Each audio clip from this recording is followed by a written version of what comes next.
hace la campaña de Morelos tratando de no hacer lo que estaba haciendo Huerta, que era masacrando a las comunidades. Total, que se viene el golpe de la Ciudadela. El golpe de la Ciudadela es casi unánime. La inmensa mayoría de los oficiales participan y de los altos mandos. El ejército de la Ciudad de México para destruir a Madero. En el momento en que se produce la segunda traición, que primero empieza Mondragón, Reyes y el sobrino de Porfirio Díaz, luego viene la segunda traición, la de Victoriano Huerta, que es jefe de la guarnición. El único general que no acepta la traición de Huerta es Felipe Ángeles. Todos los demás generales de este país, y ahí estaba el gran error de Madero, había dejado intacto el ejército porfiriano. Madero se suicida al haber dejado intacto el ejército porfiriano. Todos los demás generales, incluso los que defendieron a Madero contra el primer golpe, terminan cuadrándose con Victoriano Huerta. Todos, menos uno.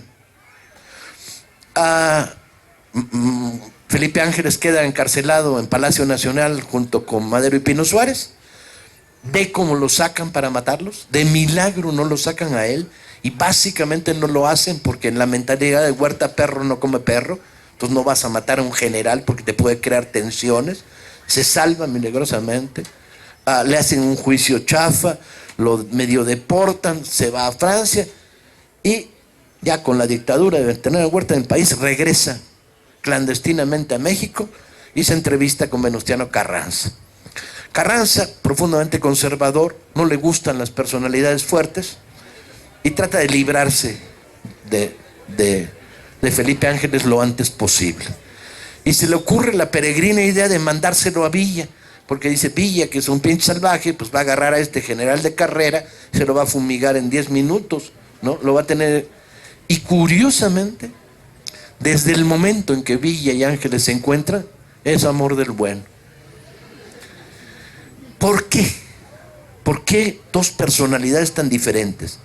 Un campesino salido de la incultura profunda, sin educación ni formación,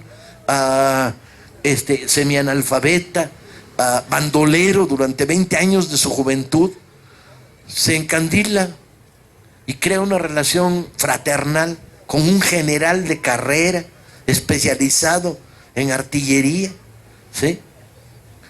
Porque Villa tenía un detector de mentiras que le funcionó a toda madre toda su vida. En su vida de bandolero aprendió a distinguir entre alguien que es derecho y alguien que es medio derecho. Esa era la manera de sobrevivir en el mundo terrible del bandolero rural. O olías bien o te fumigaban, ¿sí?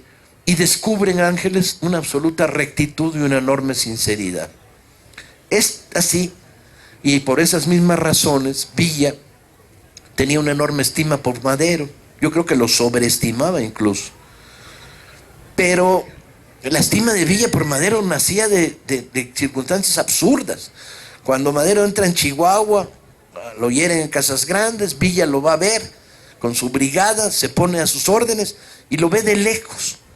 Y ve a un chaparrito de 1.45, porque Madero no levantaba más, ¿no? Que lo están ayudando a subir al caballo. Puta, para Villa que tu jefe lo ayuden a subir al caballo, no mames, era verdaderamente una ofensa. Además era injusto porque Madero era muy buen jinete. Lo que pasa es que lo estaban ayudando a subir al caballo porque venía herido de la mano, ¿no? Pero de cualquier manera Villa lo vio y su primer comentario es: ¿qué opinas de nuestro jefe? Y dijo: es un catrín con zarapito. Lo de zarapito porque Madero tenía mucho frío y andaba con zarape en los inviernos de Chihuahua. Luego Madero lo invita a cenar y puta, desastre absoluto. Madero era vegetariano y el Villa lo miraba como diciendo: ¿y a qué hora comemos? Ya las verduritas estuvieron a toda madre, pero ¿a qué hora comemos? ¿Sí? Para Villa, si no había carne en el plato, no había comida, hombre. ¿Sí? Villa es el hombre que Su primer acto de gobierno, cuando gobierna Chihuahua durante 30 días, es bajar el precio de la carne al 10%. O sea, si costaba un peso, a 10 centavos el kilo de filete.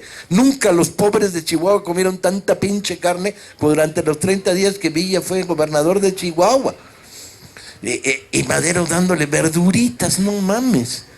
Y luego se acabaron las verduritas, no apareció la comida. Y luego Madero le tiene un rollo espiritista. Madero era espiritista, no, que había estado conversando en la noche con Allen Kardec, que se murió hace 22 años, y Villa lo miraba y decía, puta madre, el único pinche loco me tocó a mí, ¿no? ¿Sí? Y Villa era agnóstico absolutamente, y un espiritista. Bueno, pues algo así, a pesar de Catrín con Sarapito, vegetariano y espiritista, al día siguiente lo oye hablar a Madero, que no era buen orador, vocecita tiplada, no tenía mucha potencia, y cae perdidamente, porque ve en Madero una cosa, solo una, la absoluta coherencia entre lo que dice, lo que piensa y lo que hace. ¿Sí? Ese tipo está dispuesto a morirse por lo que cree, y es verdad, Madero era un tipo muy valiente, cometió errores incontables en su presidencia, dejó las fuerzas que lo acabaron con él, no desarrolló un programa social, se peleó con el zapatismo, favoreció a los sectores más conservadores, lo que quiera, pero un tipo que estaba dispuesto a morir por lo que creía. Y Villa lo detecta. Y bueno, a partir de ahí, la fidelidad absoluta con Madero. Pues lo mismo pasa con Ángeles. Villa había librado ya algunas batallas. Tierra Blanca, ¿sí? La toma de Juárez. En algunas ya había usado la artillería. Pero Villa, la artillería era, pues pones un cañón y disparas derecho, y si le pegaste al güey que viene de frente, pues a toda madre. Un Thor Grey, un sueco que combatió en la primera división del norte, decía, no, mi general, por elevación, pues, hay curva. Y Villa miraba y decía, a ver, pruébale, tírale a aquel güey que está por allá. Y cuando se lo fumigaba un cañón, decía, pues sí. Y de repente le llega un general de brigada que sabe todo de artillería, y Villa empieza a usarlo. Durante mucho tiempo los historiadores balines han dicho que Ángeles era la influencia positiva de Villa, ¿no? Y que se compenetraban. Ni madres, Ángeles y Villa se compenetraban, pero no en términos de el gran genio militar y el salvaje, ni madres. Las siguientes batallas de la División del Norte con ellos aquí, Ángeles decide la estrategia de una y acierta. Villa, en contra del pensamiento de Ángeles, decide la segunda batalla y acierta. ¿Sí? Decide que antes de que madure, Ángeles propone llevar la artillería, cercar la zona, Villa propone la carga de caballería directa, con el método además de Villa de las cargas de caballería, de llevar un segundo soldado a lomos del caballo y bajarlo en la primera línea, de tal manera que tienes la carga más la infantería en primera línea. Además es una carga muy rara. En Europa se quedaron fascinados al ver las cargas de caballería villista. La carga de caballería en los años 12, 13, 14 es una carga de progresión, ¿sí? Que trata de amedrentar y romper al enemigo. Al trote, ¿no? Al paso, al trote, al galope, ¡guau! ¿No? La carga villista es una cosa rarísima que inventa Villa, que es un empujón, primer disparo de carabina, otro empujón, segundo disparo de carabina, y así 7 veces, que son el tipo de disparos que puedes hacer con un Mauser sin recargar o con un Winchester de palanca, ¿sí? Y luego la rienda en la boca, saca la 45 y el remate. Pero era mortífera, porque vean que avanza una ola de 2 kilómetros de hombres a caballo, y la primera pinche descarga, pues pueden ser 2000 tiros al mismo tiempo. Y la segunda y la tercera, ¿no? Entonces Ángeles quedaba sorprendido de la intuición militar de Villa, y él aportaba, y seguiría aportando durante toda la campaña. La batalla de Zacatecas la gana Ángeles, sin duda, porque le propone a Villa un sistema de aproximación. Pero Villa gana la batalla de Torreón, que es no menos importante, a partir de una lógica de choque directo, ¿sí? Y Ángeles no, Ángeles en Zacatecas le propone, no, vamos desmontando cerro a cerro, ¿no? Y convirtiendo la virtud que tiene Zacatecas de los federales en desventaja. Les vamos robando la ventaja, ¿sí? Ángeles seguirá a Villa hasta el triunfo en la Ciudad de México, lo acompañará en las batallas derrotadas del Bajío, no irá con él a la campaña de Sonora y se separará temporalmente de la División del Norte. Básicamente porque él ya no cree que se pueda sostener la ofensiva. Y emigra a los Estados Unidos. En los Estados Unidos, mientras Villa continúa y organiza la guerra de guerrillas en Chihuahua, que durará todavía 4 años, en los Estados Unidos, Ángeles multiplica su formación. Primero se vuelve obrero y luego empieza a leer al socialismo, lee a Marx y crea una visión de socialismo cristiano muy particular, que volveremos a ver muchos años después en las gentes de la teología de la liberación, de marxismo más cristianismo social, y avanza un chingo políticamente. Y de repente regresa con Villa a sumarse a la guerra de guerrillas, pero con una idea diferente a la de Villa, que es crear un frente único contra el carrancismo. Lamentablemente, en un determinado momento es capturado por una traición de una parte de la escolta, llevado a Chihuahua, y Venustiano Carranza da órdenes de un juicio inmediato. Villa no se entera, porque no hubiera intentado rescatarlo, ¿sí? Porque está en esos momentos en las montañas, y fusilan a Felipe Ángeles. Con la pérdida de Ángeles perdimos un montón de cosas. Perdimos el que hubiera sido el gran candidato a la presidencia de la República en la convención. Él o Raulito Madero eran lo mejor que había por ahí. Perdimos a una visión de la revolución muy diferente a la visión que luego nos impondría el obregonismo callismo triunfante. Perdimos la honestidad, la pureza de principios, ¿sí? La solidez ideológica. Hoy, recordar a Ángeles, leerlo, leer sus historias, es hacer nuestra la historia. Decirle a mi hijo, pues, óyeme, ay, mira, unas fotos de Ángeles.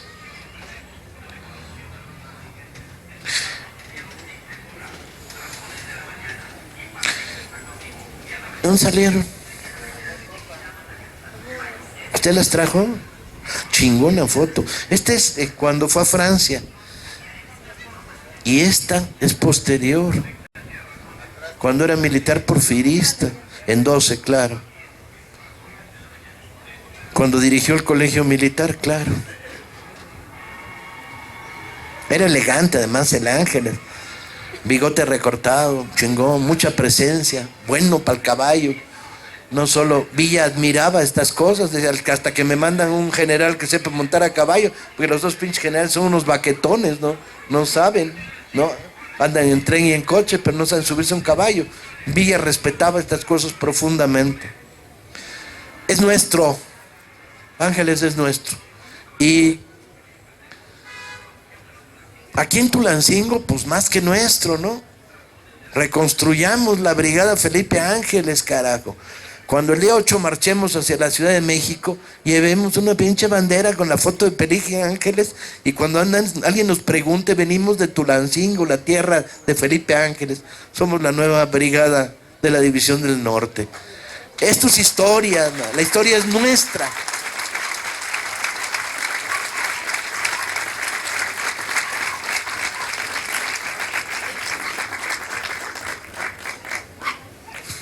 Carrillo Puerto es otra, perdón, Herón Proal es otra historia. Herón Proal es la locura y el delirio, es maravilloso. Nació aquí, estudió primaria aquí, y decía de sí mismo, yo estudié para sastre, pero me volví un desastre. Termina marinero y luego pone una sastrería en Veracruz. Y empieza a leer sobre anarquismo y se vuelve un iluminado anarquista que dice que la revolución social está a la vuelta de la esquina. Y en 1922 hay una crisis potente en la vivienda en Veracruz. La crisis se origina en que durante el gobierno de Carranza en Veracruz, la llegada de la burocracia hizo necesario ampliar la vivienda y la vivienda no se amplió. Entonces los dueños de las vecindades usaron el método de: yo tengo un cuartito, lo corto en 2, ¿no? Y luego lo corto en 4 y ahí que vivan como puedan. Y entonces toda la vivienda, una muy buena parte de la vivienda veracruzana, pues, estaba en condiciones deleznables, sin higiene, ratas por todos lados, sin luz, en pequeños cuartos y unas rentas carísimas, porque en el juego de la oferta y la demanda había poca disposición de vivienda. Y entonces este hombre lanza la iniciativa de: hay que dar una lucha por una ley de vivienda justa para Veracruz. Pero explota de manera espontánea y explota en el lugar menos pensado, que es en una zona de Veracruz donde hay prostíbulos. Y son las putas las que organizan la primera movilización en una vecindad de prostitutas que hace el llamado de: estoy en huelga, no les pago la renta. Herón Proal toma la demanda y en mítines públicos en el Jardín de Veracruz, donde empiezan a reunirse, Jardín Juárez, empiezan a reunirse 200, 300, 500, 1000 personas. Él había estado en contacto con el Partido Comunista, del que era miembro en los 20s, y empieza a desatar el movimiento. Se le iba un ojo, estaba repleto de heridas de la época de su vida de marinero, traía un melenón, barba potente, era todo un personaje y verbo incendiario. Y prende, y al rato están en huelga 10,000 personas en Veracruz, bajo la demanda de: estoy en huelga, no pago renta. Y piden cosas muy sensatas: que se cobre el 10% anual sobre el valor catastral de la vivienda, ¿sí? O sea, si la vivienda vale 1,000 pesos, 100 pesos anuales, y que los patrones sean los responsables de la reparación y la higiene. O sea, cosas muy sensatas. Y dirige durante un año la huelga más loca que ha conocido México. Además le mete su propia parafernalia: niñas con banderas rojas desfilando por delante, luego las putas vestidas de rojo, luego los que no eran putas y los demás caminando alegóricamente. Se cantan la Internacional, cantos revolucionarios. Enloquece en Veracruz. Forma parte de toda una serie de movimientos muy potentes que se producen en la década de los 20 ante la Revolución Mexicana, que no ha cumplido. Carrillo Puerto en Yucatán, Escudero en Acapulco, Herón Proal, toda la franja costera de Veracruz, con movimientos sociales de gran intensidad. El movimiento termina con una masacre, la detención de Herón Proal, pero en muy poco tiempo logran, a través de la demanda social, el triunfo de las demandas que dieron su razón a la huelga. De ahí pierdo a Herón Proal, no sé dónde terminamos, porque cuando lo leí, lo estudié, lo seguí tan solo hasta la huelga en Veracruz, y lo dejé metido en una pinche cárcel sin saber si lo soltaban o no lo soltaban, y lo tengo perdido.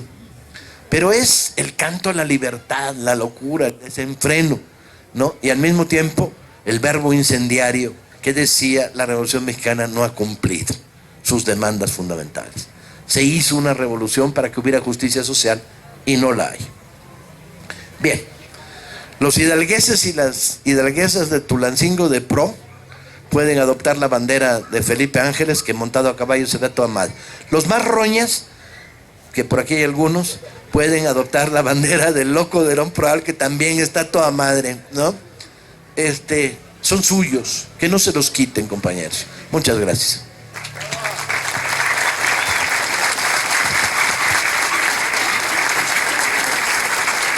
Amigas, amigos, convocados por los héroes de la historia, convocados por Ángeles, por Fernando Soto, por Proal, por Villa, por el general Cárdenas, los invitamos a que nos acompañen el próximo 8 de septiembre a defender uno de los principales patrimonios que tiene nuestro país: defender el petróleo. El domingo 8 de septiembre, el compañero Andrés Manuel López Obrador está convocando a ciudadanas, ciudadanos libres, como todos los que estamos aquí presentes, recuperando nuestra historia, a que vayamos de manera pacífica a protestar en contra de la reforma petrolera. Es importantísimo e importantísima la participación de todos. Va a haber autobuses aquí, a un costado, en la Catedral, en Dergo va a haber otros, en la Guadalupe. Es fundamental que cuidemos el único patrimonio de México. Me decía un amigo, ¿a mí en qué me beneficia, Lalo, que el petróleo sea de los mexicanos? Si yo no recibo ni un peso en mi bolsa. Y le decía, te equivocas, compa. El 40% de la educación de tus hijos, de los salarios de los profesores de tus hijos, lo paga el petróleo. El 40% de los médicos que atienden hospitales públicas, lo paga el petróleo. El 40% de las calles, hospitales que se construyen en este país, lo paga el petróleo. Entonces, si nos despojan y permitimos que nos despojen del petróleo, nos van a condenar a nuestros hijos y a nosotros mismos a la bancarrota. Y ya lo hicieron. Ya vendieron Telmex y ahorita Carlos Slim es el hombre más rico del mundo. Vendieron minas de oro, de plata que eran de los mexicanos. En el sexenio de Salinas se vendieron 250 empresas que eran de los mexicanos. Yo tenía 7, 8 años, no podía hacer nada, pero ahora tengo 33 y ¿qué creen? No se los vamos a